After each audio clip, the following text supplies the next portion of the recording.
If we are ever to strike down Xehanort, we need the individuals King Mickey spoke of in his letter. We must lead them out of sorrow and slumber and back to our world. To do so, 7 sleeping keyholes must be found and unlocked, and a great power retrieved.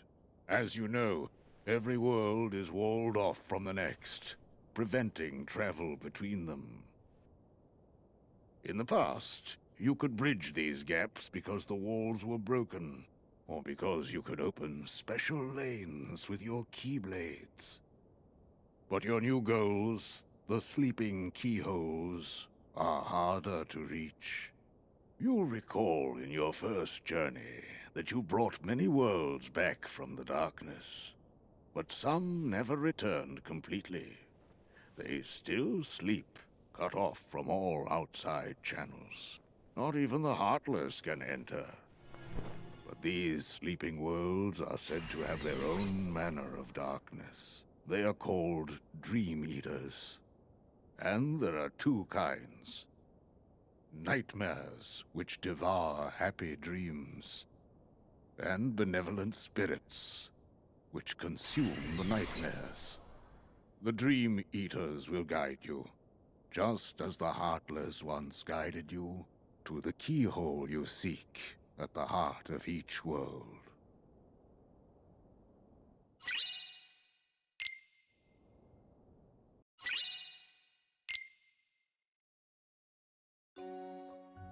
So as we are now reaching a future where there's like new story being developed and the plot is moving forward with Dream Drop Distance, they made the decision to give us glossary entries of previous games and concepts.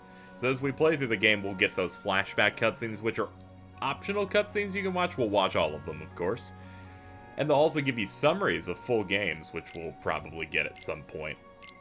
I have no need to look at them because we've already experienced everything in the series so far, but it's nice that they made an effort for that. I expect them to do something similar in Kingdom Hearts 3.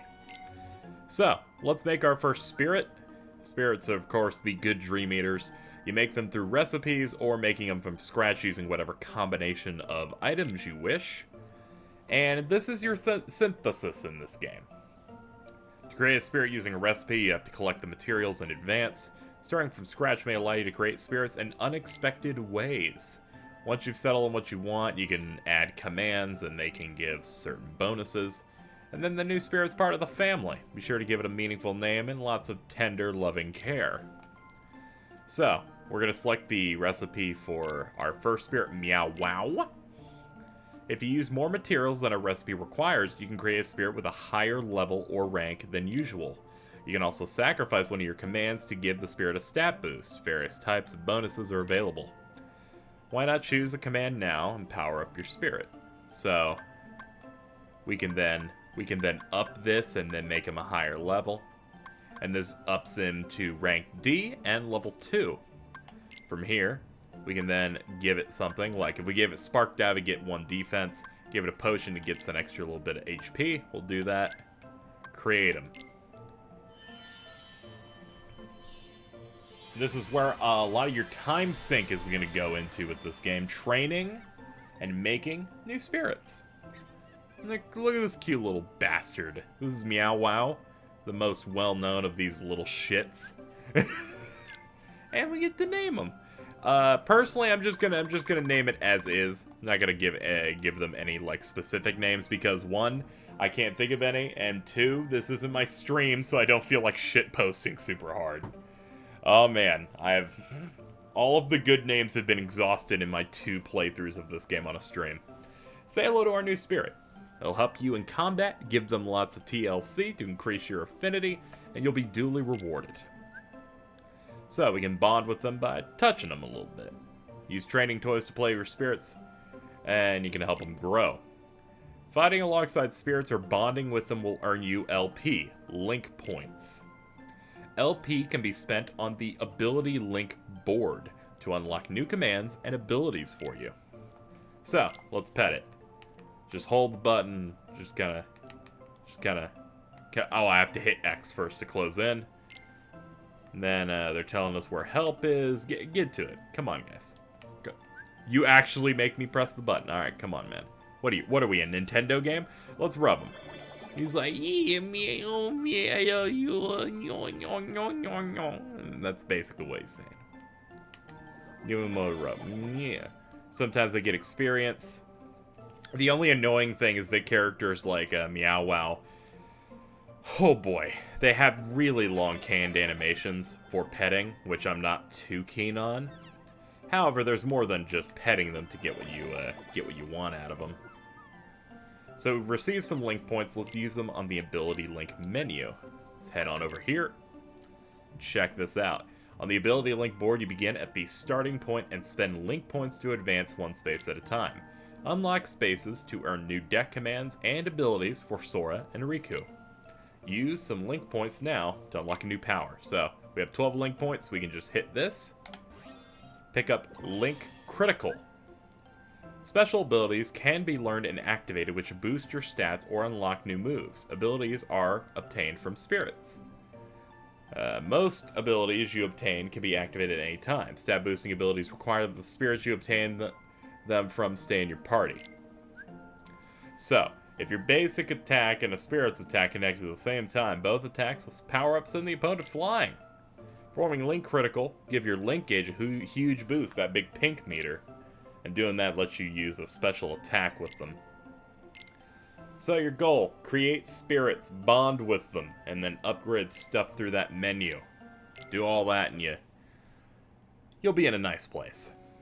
So to explore that just a little bit more, we can now have access to the command deck, but let's check the spirit menu again. You hit bond, and now we have the option of changing party, create spirits, ability link, but also if you hit square, you use training toys. Like, for example, I can go into the tasty treats menu, give these dudes something to eat. So we have a little ice cream magic cone here. And then we just wait for him to eat it. Now if you would... Yeah, get over there. And then he vored it, and it was delicious. And he's like, I'm gonna flip this shit's nuts. And that gives him a little bit of stuff. There's also the training toys that let you play mini games with them, which is what I'm going to be doing to getting as many link points as possible.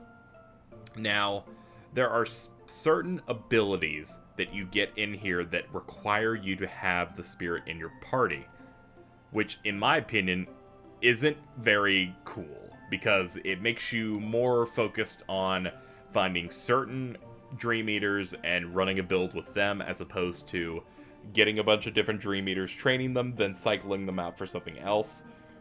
It becomes more of a thing of what's better utility-wise than what you like personally, but since we're doing a casual standard playthrough, I can pretty much pick what I want.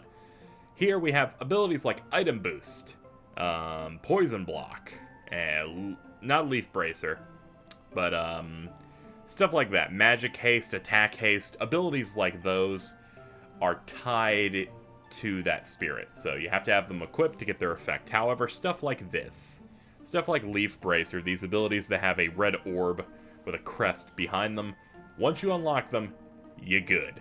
Same goes for any abilities you pick up. They are an item, so you'll just get them.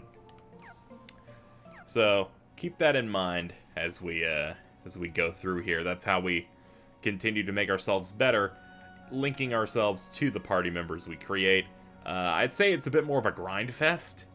So they definitely slowed you down in becoming overpowered, I think, compared to Birth by Sleep. However, there is a way to break this game pretty fast, which we will eventually see here.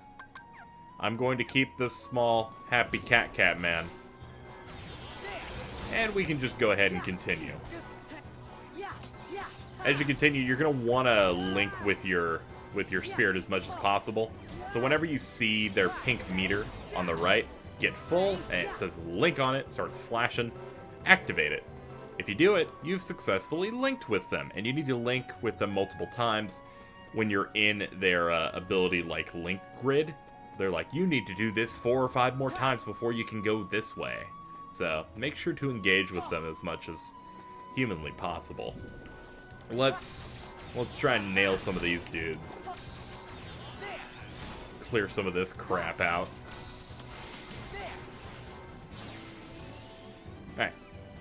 Next thing is commands. Command deck's back, but this time you're not synthesizing your commands. You're getting them through treasure chests, rewards, and most importantly, through training your Dream Eaters. There's no more melding of commands, which is a bit unfortunate, because I liked being broken, but we'll take what we can get. We picked up a Spark Dive from successfully completing the dive and doing well on it, so we're going to use that. And I believe these commands are linked, so I can have both Sora and Riku use the same ones, because you do in fact play as both Sora and Riku in this game. They share the spotlight, which is quite nice. However, unfortunately, to show the dynamic of those characters, and because this is a video game made for children, they've decided to make Sora sound and act a lot more dumb, so that Riku can be the more calm, collected, smart action guy. Which I don't like that much, but it's one way to portray this. I brought you Sora. We had a bargain. What's the matter, Neku?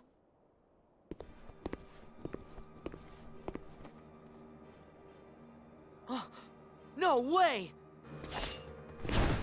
Hey, that wasn't the deal. You said you wouldn't hurt him. Don't, Neku! They're too dangerous! What? Why am I so sleepy?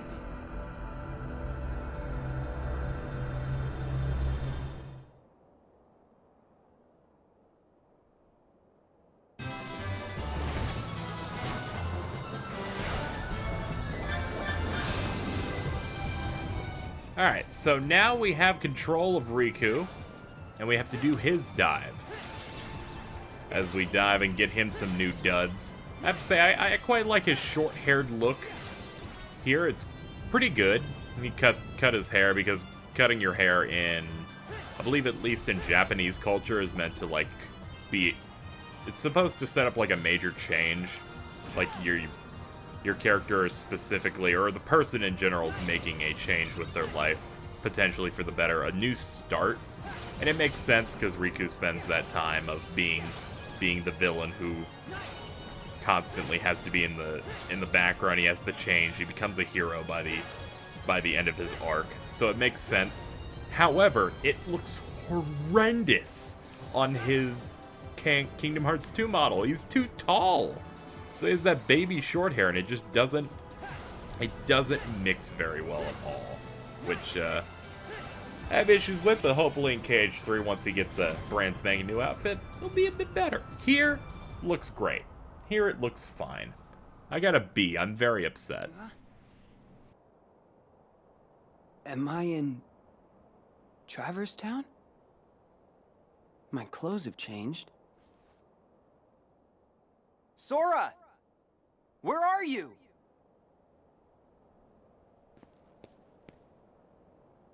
I remember we fell overboard after Ursula attacked, and then I think we opened a keyhole.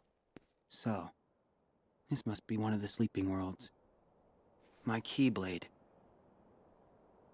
It just sort of popped into my hand when I needed it most. Right. It started.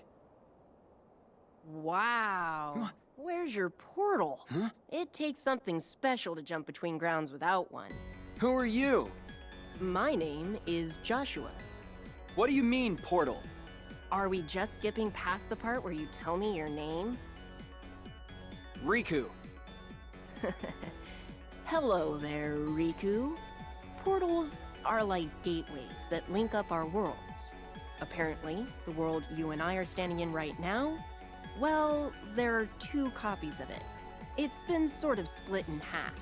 Portals are what let folks like us cross between them. There can be two of a world?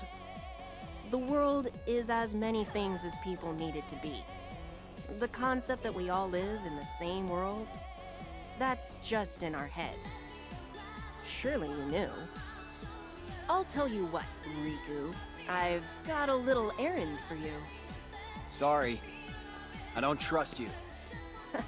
At least hear me out. I'm looking for a girl named Rhyme. She's the key to the portal. And on the other side, who knows who we'll find?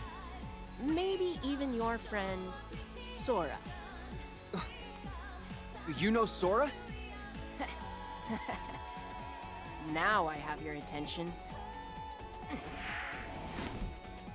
But unfortunately, I don't know where he is.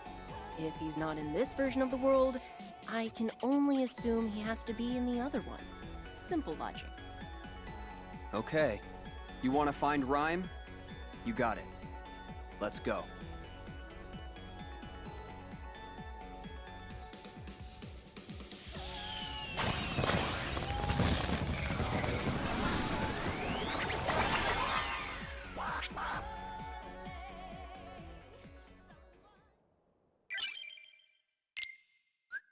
So we now have access to link portals. Approach a pink dot, press X to access it. Once accessed, you can face off against or team up with spirits from other worlds. Each portal is marked with a difficulty level, so don't bite off more than you can chew. The portal won't disappear if you give up. Gear up, give it another try! Now most of these are just, most of these are not so much challenges as, hey, use these Dream Eaters until the time runs out. And I'm like, okay, sure, why not? But the main ones that I am looking for are challenge ones, where they tell me to do something, and if I complete it, I get a prize. So, we now have control of Riku fully, and I have to say that his outfit here is, at the moment, my favorite look for him. I like the style of his shoes, because once again, they couldn't make these normal-ass shoes. They look normal until you realize that before he ties the shoes, he laces them up, then wraps them around his ankles, and then ties them. He will never be unbound from his shoes. I like his pants. It's a nice shortcut top, no sleeves. It works. This design's just really good. And yeah, next up, we're gonna beat a couple of things up and maybe check out the link portal that I believe is right over here. But we've got to clear these guys out first.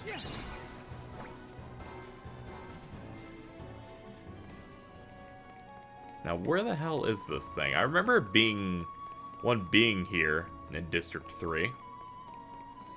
I mean, it's not a priority that I search every nook and cranny of the game, but I like to be a little bit thorough. In the main core Cage games, aside from one at least, I try to take it a little slower. Why don't they ever attack you? They being Dream Eaters? They won't go after you unless you're a dreamer. Which is funny because I've got plenty of dreams. But they're definitely attacking me. So, you think I'm a dreamer? Every human being is a dreamer. I had a friend once who said he never dreamed of anything, but it turned out that his were the most powerful dreams of all. You sort of remind me of him. Why don't we give your dreams shape? In this world, they take form as Dream Eaters, which can become great allies. So from here, we're getting access to another Dream Eater recipe, and it's time to make Riku's first spirit, which is the Komori Bat. So we just go in here. Is that Komori? Yeah. At first I'm like, did I not remember the name? No, we got this. This will bring this up to rank C, level 4. And we'll give it a nice little potion. No, we'll give Quick Blitz, because I don't care about Quick Blitz. Give it an extra point of attack. And make this little thing. I like taking things slow in the main Cage games, because one, hour-long episodes take so much out of me, especially those DS ones, where I'm counting the cutscenes too, so it's really just, whew. But also, it lets me truly, really enjoy the game to a good degree. Don't want to feel like I'm rushing too hard. So this is Komori Bat, nice little duder. It's got a lot of resistance to dark, weak to light, and we're off to a great start with them. I got you now, Joshua! Once I take you down, yo, me and Rhymes is going back where we belong. Beat.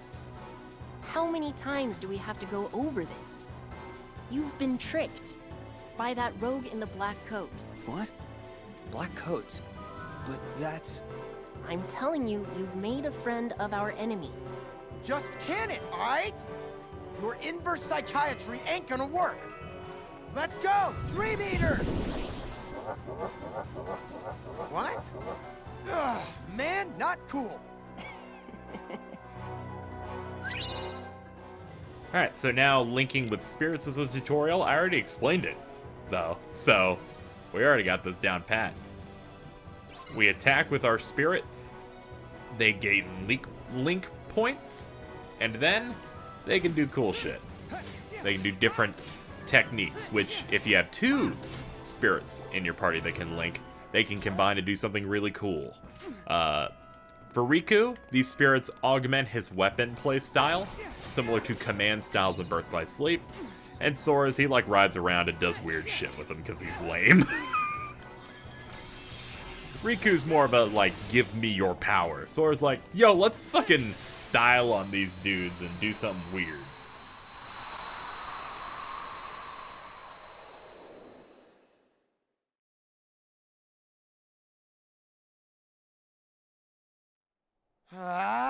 You know what? Forget it. This is stale, yo. Playing the tough guy 24/7? I'd be worn out too. I just want to protect the one person who matters. I know the feeling. Why am I suddenly so sleepy?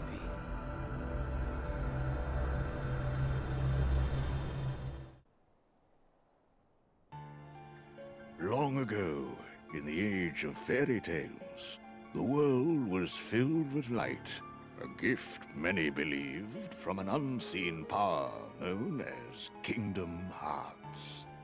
You see, Kingdom Hearts was protected by its counterpart, the Keyblade, so that none could ever lay hands on its mysteries. But in time, the world was overrun by legions who wanted the light all for themselves, and the first shadows were cast upon the land. These warriors crafted Keyblades in the image of the original Keyblade, and waged a great war over Kingdom Hearts. We call this the Keyblade War. But though the war extinguished all light from the world, the darkness could not reach the brightness inside every child's heart. With that light, the world was remade as we know it today, with countless smaller worlds shining like stars in the sky. As for the real Keyblade, it did not survive the battle. The 2 elements that created it, one of darkness and one of light, shattered into 20 pieces, 7 of light, 13 of darkness. And as for the source of all light, the one true Kingdom Hearts, it was swallowed by the darkness, never to be seen again. As long as it remains there, even the brightest world will have its dark corners. After all, light begets darkness, and darkness is drawn to light. For this reason, some decided to use the Keyblade, a weapon designed to conquer the light, to defend the light instead. These were the first heroes of the Keyblade.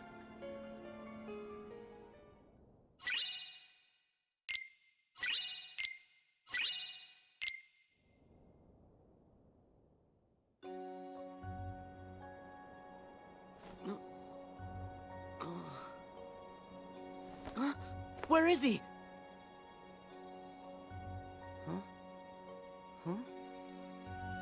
They're both gone. Before I fell asleep, Neku said that he and that creep in the coat had a deal. But what was the deal? Are the 2 of them in league? That can't be right. We never even found Neku's partner. I guess I should just take a look around.